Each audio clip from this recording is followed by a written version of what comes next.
Assalamu alaikum kowa da kowa. Ina yi wa kowa fatan alkhairi. A maganganun da zan faɗa yanzu ba zan yi su bane don ku yabe ni ko mu burge ku ko ku so ni ko wani abu. In fact, maganar da zan faɗa ma zai iya sakawa daga yau 'yan Kannywood da masu kallon fina-finai da sauraron waƙoƙin Kannywood da wanda ma babu ruwansu su ji ba sa so na sun tsane ni. Abin da zan faɗa bari in gaya muku abin da za ku ce ko dama da kuka saba kira na ku faɗa. Baka da haƙuri, baka rufa wa kanka asiri, ka ɗauko maganar iyalinka ka fito da shi, ka yi kaza ka yi kaza. Me amfanin rufin asirin da aka shiga gidan mutum aka kirkiro ƙarya aka faɗa a waje kuma ku kuka yadda kuma ka ci gaba da tattaunawa kuma har yau kuna jifana da shi kuma ƙarya ne. Me amfanin rufin asirin da abokanai na da yara na da suke tare da ni suke shiga gidana su ɗauko maganan gidana su fito da shi waje su faɗa kuma ku yadda. Wani irin rufin asiri ya rage mu? To ni wannan maganganun da nake ina yin su ne akan 'yan Kannywood, amma fa duk wanda ya tsargu a waje da shi nake yi. Na gaya muku na ƙuna yanzu wallahi, na yi nisa ban jin kira. Idan kana neman cincirin da mayaudara, mahassada, betrayers, masu ƙyashi, 'yan hassada, shigo Kannywood.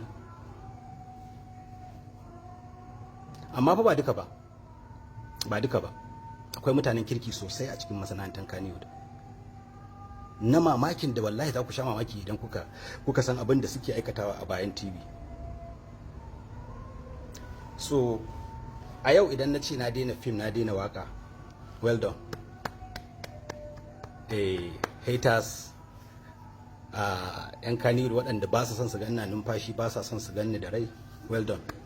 Kun yi nasara a kaina. Kaɗan ya rage, kun yi nasara, ni kaina na tafa muku.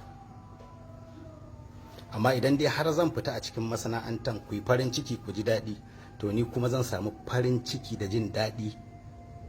Na fita a cikinku, na canza wata sana'ar, ina samu zan zauna da iyalaina lafiya, zan zauna ni kaɗai da dangina lafiya, ba tare da tunanin gobe za a ce kaza gobe za a ce kaza ba. Online ɗin ma wallahi ba lallai ku gani ba, saboda ni wannan midiyan da kuke gani nake yi dole ce ta sa nake yin shi. Ni ba ma abocin midiya bane, amma duniyar ta riga ta zo dole sai da ita, shi yasa nake fitowa nake yi. Idan na gaya muku adadin mutanen da na ba gudunmawa a cikin masana'antar Kannywood, lissafa su ma zan yanzu, za ku sha mamaki.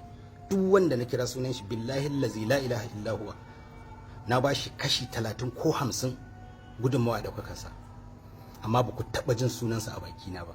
In fact in ma sun bude sun faɗi wani wanda ya taimake su, sai dai su kira sunan wani, amma babu magana da mazan, saboda ni wulakantacce ne kamar ban san me nake ba. For over 20 years ana yin harkar nan da ni. How do you expect cewa wai ban san me nake ba, ko ba da zuciya ne ko me? Abubuwan da na saka a zuciya na yanzu nake yawo da su for over 10 years sun isa su fasa zuciyata wallahi. Duk abin da nake fitowa nake faɗa a media nake magana a kai, billahi lazi la ilaha illahu ba su kai komai ba. Zama celebrity masifa ne, ba alkhairi ba ne. Fake life za ka yi ka nuna wa mutane kana da kuɗi, kana kwanciyar hankali, kana kaza, kamar baka da wata matsala a rayuwarka, amma in reality bakin ciki ne a tattare da kai, abubuwa da dama, amma ba za ka iya nunawa ba saboda kana gudun wai kar a ce ka kasa, ka je ka sai abin da sai ka yi rance ma za ka siya don duniya ta ce kana da kuɗi. Masana'antar Kannywood, mutumin da yake kokarin rufe mutuncinsa da kare mutuncin kansa, su ne 'yan Kannywood ne suke kokarin tona masa asiri da zubar da mutuncinsa. Mutumin kuma da yake zubar da mutuncinsa yake abin da ya ga dama, 'yan Kannywood su suke lullube shi. Dalili saboda me? Saboda ya bada kansa ana yin yadda aka ga dama da shi. Za mu tafi kaza, zo za mu tafi kaza, sai ka ba sai a tafi da kai.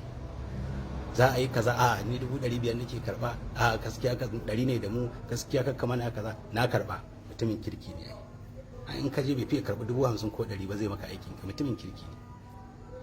Idan ka zo da tsalin ma ba naka ba, wanda addinin musulunci ya zo da shi kafin kai business ɗinka, ka zo da shi ka ce sai an baka kaza, sai an yi kaza, sai an yi kaza, kai ne mutumin banza, saboda ka san kanka, ka san tsarinka, ka san dukkanin abubuwan da ya kamata ka yi wa kanka bayan ka zama wani a duniya.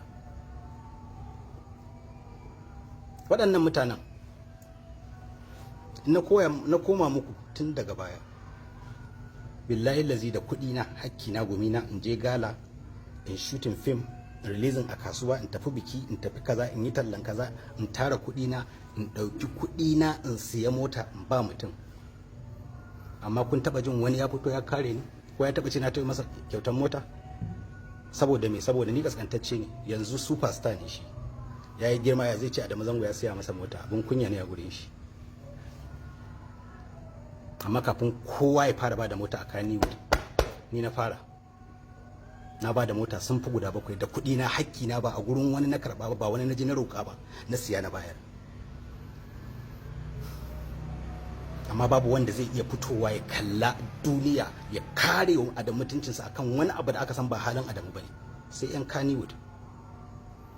Sai mutum na da matsala, matata ta haihu, zan kama gida, ba ni da ciko, zan yi aure, ba ni da lafiya, mama na ba ta da lafiya, ba ni da abinci, ba ni da kaza, sannan a zo a same ka a ɗaki a roƙe ka, ka ɗauka ka bayar, a fito duniya ana zagin ka, sai in shiru.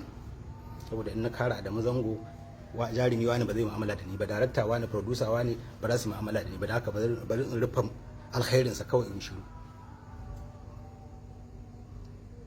Falalu Dorai, Sadiq Mafiya, Tahir Ai Tahir, Abubakar Sani, Kabiru, Rabiu, Umar Big Show, duk waɗannan mutanen mu na basu mota da kuɗina. Da kuɗina na basu, na sai mota na basu. Banda na manta wasu babura, ko akwai lokacin da na yi biki na kyautar da babura guda 10 da kuɗina, ba wanda ya bani naira. Amma yau mai gari yawa,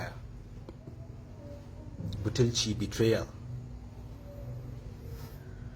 Mutanen da na ba gudunmawa ga sunan birjik, amma a shekara 10 babu mutum ɗaya da ya taɓa fitowa ya faɗi alkhairin Adamu ko ya kare shi. Kalilan ne, ba su da yawa. Irin su Fati sai na aure Zango, na jinjina mata sosai a lokacin da ta fito ake faɗan abu kaza, ta ce ni ba haka na san shi ba, kuma ba haka yake ba. Duk wanda na kira yanzu ka gaya masa cewa in ya manta, ni ban manta ba. Fati Nijar, Nazifa Asnanik, Zainab Raga, Zainab Indomi, Umar Big Show, Ali Jita, Ado Gwanja, Umar M Sharif, Sadiq Sani Sadiq, Isa Feroz Khan, Ibrahim Husaini Danko, jarumai ko irin su Fati sai na aure Zango, Malika, Samira yar karama, Amina soya da shakuwa. Kai waɗannan mutanen duk fa suna da rai, amma haka suke shiru, kuma haka suke tunanin su expecting cewa wai zan ci gaba da kallon su a mutane na masoyana. Ba zai taɓa yiwa ba. Yadda dai muka saba yin rayuwar ƙarya a cikinmu, soyayyar ƙarya, dangantakan ƙarya, ai ko daga kan matsalar da muke shiga idan rashin lafiya ta kama mu, muke ake fita duniya a yi roƙo don a taimaki mai, ko daga nan za a gane cewa waɗannan mutanen wasu irin mutane ne. Idan mun haɗa kanmu mun yarda da soyayyen junanmu, na rantsi da girman Allah babu wani mutum ɗaya da za a fita a nemi taimako a gurin mutane wai don bai da lafiya. Kar ku kalle ni, ina kallon ku, duk ina faɗa ne ba don wani abu ba, saboda me? Saboda babu ranar nadaman gyara kanmu, tsaftace kanmu, soyayyar kanmu a kullum ta ƙare ma. Me kake da shi? Waye kai? Da ne kaza, yanzu ni ne kaza, ba a yayin shi, shikenan.